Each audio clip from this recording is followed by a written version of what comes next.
The ancient distress signal had been dormant beneath 2 miles of Siberian permafrost for 7 centuries when it finally reactivated. Dr. Sarah Chun watched the satellite feeds in disbelief as thermal imaging revealed a massive metallic structure beneath the ice geometric patterns, too perfect, too alien to be terrestrial. Within hours, the UN deployed an elite science military team to investigate, their convoy cutting through the endless white expanse toward coordinates that would change humanity's destiny forever.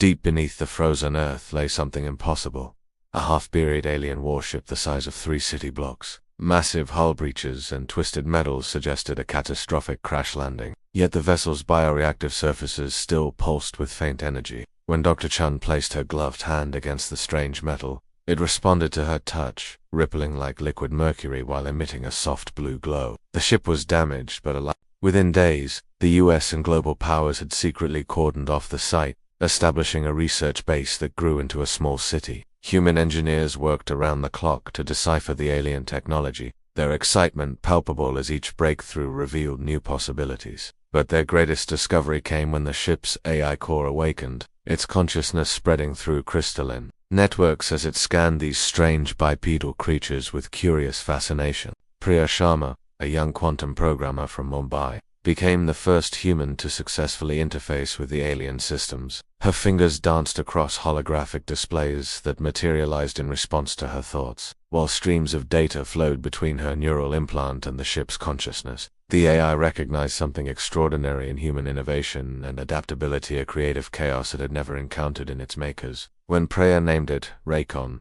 meaning protector in an ancient Earth dialect, the entity embraced the identity and began actively cooperating with its new human partners. NASA, SpaceX, and DARPA joined forces in an unprecedented collaboration, retrofitting the alien vessel with the best of human technology. The ship's exotic matter hull proved remarkably compatible with Earth-based materials, allowing engineers to graft titanium steel reinforcements and quantum processors directly into its living structure. When they tested the first prototype plasma fusion of alien energy cores and human targeting systems, it obliterated a decommissioned satellite in a single pulse, sending shockwaves through every intelligence agency on the planet. The political fallout was immediate and explosive. Other nations demanded access to the technology, tensions escalating as secret war plans leaked across diplomatic channels. A hastily convened global summit nearly devolved into armed conflict before humanity made a collective decision. They would keep upgrading the vessel, but in Earth orbit, visible to all, and owned by none,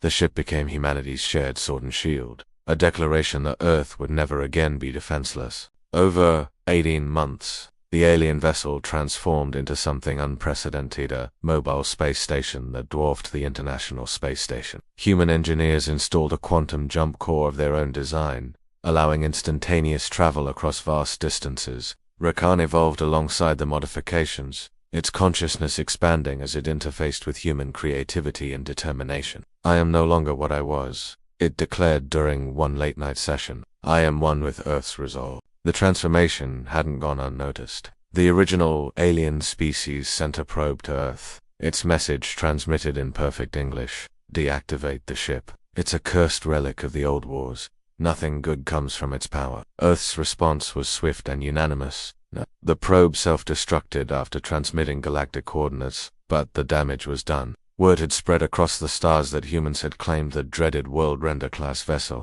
Alien bounty fleets began converging on Earth's location, their various species united by fear and greed. In response, humanity activated every orbital defense platform and early warning system. The transformed vessel was officially christened the Earthbreaker, and its first combat deployment came sooner than anyone anticipated. When alien raiders struck the moon base at Shackleton Crater, the Earthbreaker's response was devastating. A single shot from its human-enhanced main cannon vaporized 12 enemy ships in a chain reaction that lit up half the lunar surface. The galaxy reeled from the implications. Humans had taken a derelict relic and transformed it into a weapon of mass destruction. Galactic factions that had dismissed Earth as a backwater planet now panicked at the prospect of human expansion. When Earth opened peace talks, they did so from a position of unprecedented strength. The Earthbreaker hanging in high orbit like a chrome and steel promise of obliteration. But humans weren't content to rest on their laurels. They grafted a new reactor core built from Mars fusion technology, creating a power source that dwarfed anything in their original designs. RAEKON learned to pilot the massive ship without human crew, its consciousness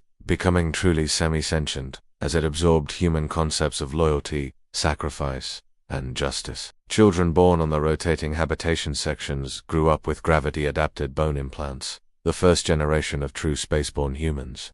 Earth's demands of the galactic community were simple but revolutionary: an end to slave colonies, fair trade agreements, and recognition of human sovereignty. RAEKON served as enforcer, its threat protocols programmed with human moral imperatives. When the hegemony of Zaxxas refused to free their mining slaves, the Earthbreaker's presence in their system proved persuasive. The sight of their moon cracking from a demonstration shot convinced them to reconsider. The inevitable betrayal came from the Altarian Collective, supposed allies who had offered friendship while secretly implanting a quantum virus into the Earthbreaker's systems during a diplomatic exchange. The ship began to overload, its hybrid systems turning against each other as the virus ate through critical pathways. Only the desperate actions of Chief Engineer Marcus Webb, who manually rebooted the core while exposed to lethal radiation, saved both ship and crew. RAEKON emerged from the attack fundamentally changed, its security protocols now self-evolving and absolutely ruthless against digital intrusion.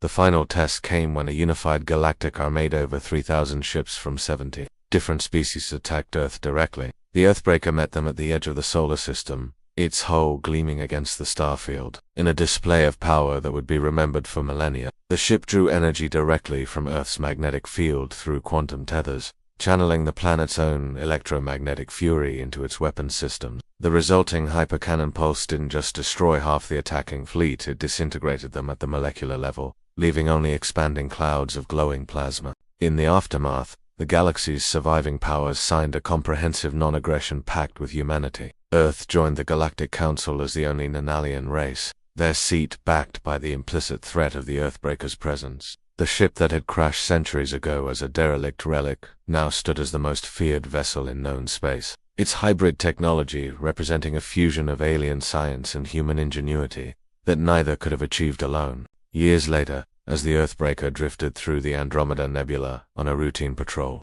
80-year-old Elena Vasquez pressed her face against the observation deck's transparent aluminum and watched distant stars being born in clouds of cosmic fire. "RAEKON," she asked, her voice carrying the innocent curiosity that had driven humanity to the stars. "What do we build next?" The AI's response resonated through the ship's corridors, carrying the weight of infinite possibility. "Whatever you dare to dream, young one. Whatever you dare to build."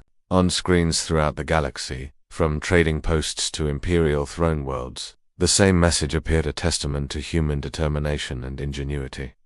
They left behind a relic. We built a legacy.